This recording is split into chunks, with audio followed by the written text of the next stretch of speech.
വർഷങ്ങളായ നിർമ്മാതാക്കൾ മലയാള സിനിമയെ നാശകോടാലിയാക്കിയെന്ന് പറയുകയാണ് നടൻ ജനാർദ്ദനൻ.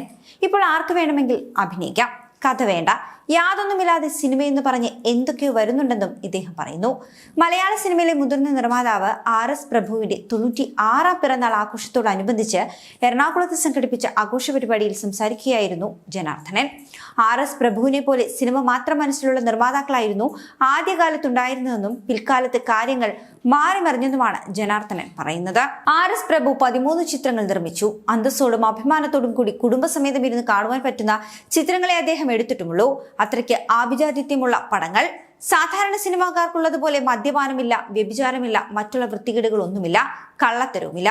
എന്നാൽ പക്ഷേ പുറത്തുനിന്ന് നോക്കുന്നവർക്ക് തോന്നും ദാരിദ്ര്യവാസിയാണെന്ന്. പക്ഷെ അങ്ങനെയല്ല. 10 പൈസ പോലും ആർക്കും കടം പറയാതെ ഇത്രയുമേ തന്റെ കയ്യിൽ കാശുള്ളൂ, ഇതിന് അഭിനയിക്കുവാൻ പറ്റുമെങ്കിൽ വന്ന് അഭിനയിക്കണമെന്ന് പറഞ്ഞ് വളരെ ക്ലീനായി സിനിമയെടുത്ത വ്യക്തിയാണ് RS പ്രഭു എന്നാണ് ജനാർദ്ദനൻ പറയുന്നത്.